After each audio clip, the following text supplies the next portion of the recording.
안녕하세요, 코비스의 피터입니다. 네, 이게 며칠 사이에 비트코인 시장이 조금 조정을 받아서 좀 우려하시는 분들도 계실 것 같습니다. 그래서 지금 현재 상황이 어떤 상황인지 간단하게 제 나름대로 분석을 한 걸 좀 말씀을 드리고, 그리고 자주 있는 일이죠, 이 정도의 조정을 받는 경우는. 그래서 이러한 상황을 어떻게 우리가 어떠한 마음가짐으로 바라보아야 되는지에 대해서 제 의견을 말씀드리고자 합니다. 구독, 좋아요, 알림 설정 부탁드릴게요. 일단 지난주에 미국이 이제 땡스기빙을 맞이해서 시장 참여자들이 상당히 줄어든 상황에서 주식시장이 조정을 받았습니다. S&P가 2% 이상 조정을 받는 국면이 땡스기빙이 목요일이었는데 금요일 장에서 좀 벌어졌죠. 이제 이거와 동반돼서 비트코인 가격도 좀 많이 조정을 받았습니다. 이제 주된 이유는 여러분 다 보셨다시피 코로나 바이러스의 새로운 변이종이 남아프리카 공화국에서 발견이 됐다는 이런 뉴스인데,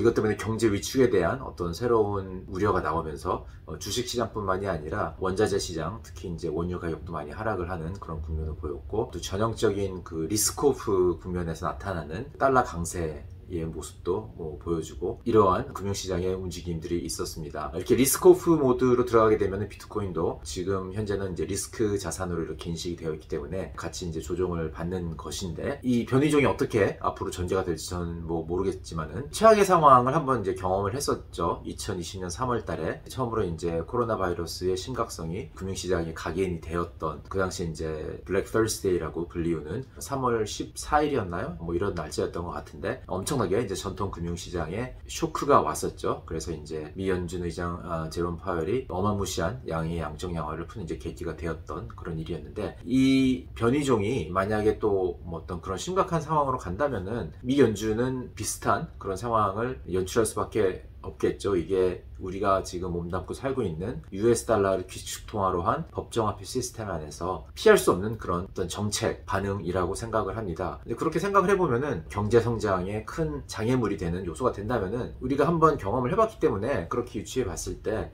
크게 우려할 사항은 아니라고 생각을 합니다. 비트코인 보유자 입장에서는. 왜냐면은 또 어마무시한 유동성 공급이 중앙은행 주도로 이루어질 것이 가능성이 높기 때문에, 그러면 그럴수록 비트코인과 같이 공급량이 제한이 되어 있는 그런 자산에 대한 가치는 상대적으로 더 오를 수밖에 없는 거죠. 사실 이건 주식시장도 마찬가지입니다. 주식시장 S&P 500이나 비트코인이나 둘 다 그 가치는 법정화폐 중심으로 측정이 되는 거기 때문에, 법정화폐 값어치가 떨어지게 되면은 이러한 두 자산의 가격은 법정화폐 대비 상대적으로 오를 수밖에 없는 거죠. 이런 면에서 주식시장과 비슷한 면이 있는 겁니다. 비트코인이나 주식이나. 그렇지만 이제 중장기적으로 봤을 때 밸류 드라이버에는 차이가 있는 거죠. 주식의 경우는 근본적인 가치는 인컴 제너레이션에서부터 나오는 거죠. 이제 수익 창출을 하고, 특히 이제 미래의 수익 창출에 대한 기대감을 금리를 사용을 해서 현재 가치로 가져온 것이 주식의 가치라고 얘기할 수가 있겠습니다. 그렇기 때문에 전반적인 경제 성장률, 아니면 그 기업이 속해 있는 그 산업의 성장률, 그리고 거기서 창출되는 미래 수익을 현재 가치로 가져올 때 사용되는 디스카운트 레이트, 또 금리, 이런 것들에 의해서 기업의 가치가 변하는 거고요. 비트코인 같은 경우는 이건 네트워크이기 때문에 이 네트워크 어덥션이 밸류 드라이버인 거죠. 그래서 참가자가 늘어날수록, 근데 참가자가 늘어나는 거를 촉진시키는, 아니면 또 둔화시키는 그런 요인들이 있습니다. 기술 발전 같은 게 이제 촉진시키는 거라고 할 수 있겠고요. 레귤레이션, 만약에 잘못된 레귤레이션이 나온다면은 슬로우 다운 시킬 수도 있겠지만은, 좋은 레귤레이션이 나오면은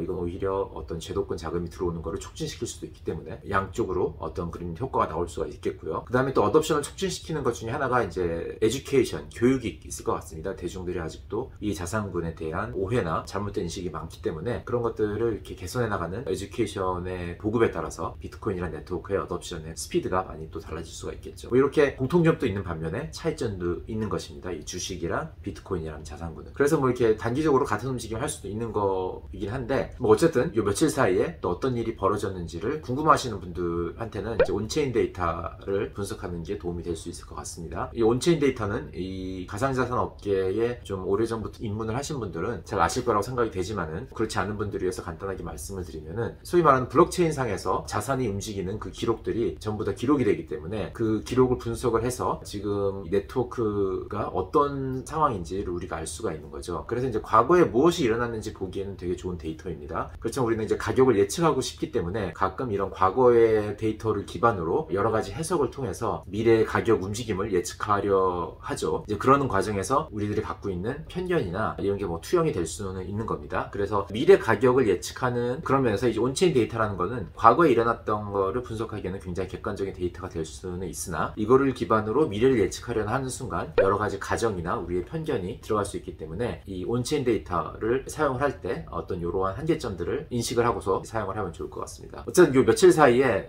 벌어졌던 일들을 온체인 데이터로 분석해서 뭐 여러 가지 방면에서 우리가 분석을 할 수 있을 것 같은데, 한 가지는 이제 최근에 매도 물량이 나왔음에도 불구하고 제가 아까 말씀드린 이 비트코인 네트워크의 어덥션 정도로 보면은 지금 최고치입니다. 뭐 여러 가지 보는 방법이 있긴 한데 뭐 한 가지 많이 보는 방법 중에 하나는 지갑수, 이제 그 중에서도 모든 지갑을 다 보는 게 아니라 실제로 잔고가 일정 부분 있는 지갑의 숫자를 봄으로 인해서 비트코인 네트워크의 어덥션이 얼마나 빠르게 진행이 되고 있는지 볼 수가 있는 거죠. 그래서 한 0.1 BTC의 잔고, 최소한의 0.01C 이상의 BTC를 들고 있는 그런 비트코인 지갑 숫자를 봤을 때 지금 최고치에 도달을 하고 있고요. 그러면서 봤을 때는 비트코인 네트워크 어덥션이 잘 진행이 되고 있다고 이렇게 얘기를 할 수 있을 것 같고요. 최근에 비트코인을 누가 팔았느냐를 많이 궁금해 하실 텐데, 이런 면에서 많이 볼 수 있는 지표 중에 하나가 코인 데이즈 디스트로이드라는 지표가 있습니다. 약자로 CDD라고 이렇게 얘기를 하는데, 기본적으로 이 지표는 최근에 비트코인 블록체인 상에서 이동이 된 코인의 나이를 나타내는 이제 지표이죠. 그래서 이 지표가 만약에 굉장히 오래 묵은 코인이 움직였다라는 것을 가리키게 되면은 이것이 이제 일종의 고래나 아주 오랫동안 비트코인을 보유했던 사람들이 움직인 것이기 때문에 일종의 스마트머니라고 해야 되나요? 비트코인을 잘 이해하는 사람들이 비트코인을 이동을 했다라는 뜻이고, 그러한 어떤 시그널이 비트코인의 하락장과 만약에 맞물리게 되면은 비트코인을 잘 이해하는 인사이더들의 매도 압력에 의해서 비트코인이 하락을 한 거기 때문에 우리가 한번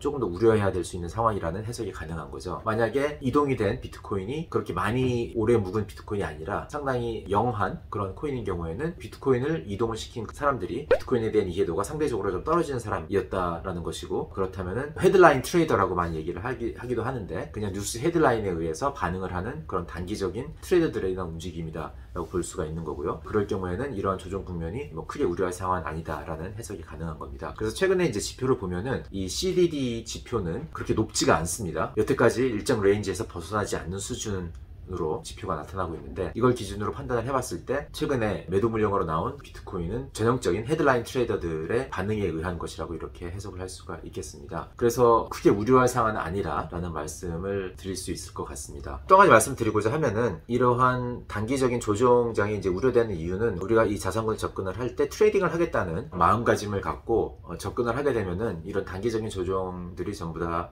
신경이 쓰이게 되는 거죠. 만약에 10년 이상 보유하겠다라는 그런 마음가짐을 갖고 접근을 하면은 뭐 한 3일 사이, 5일 사이에 움직이는 이런 비트코인의 움직임은 크게 우려할 바가 아닙니다. 기본적으로 너무 그런 거에 연연한 시간을 비트코인이라는 자산군을 잘 이해하는데 투자를 하는 것이 더 훨씬 현명한 시간의 사용 방법이 아닌가 이렇게 생각이 됩니다. 네, 오늘은 여기까지입니다. 바이바이.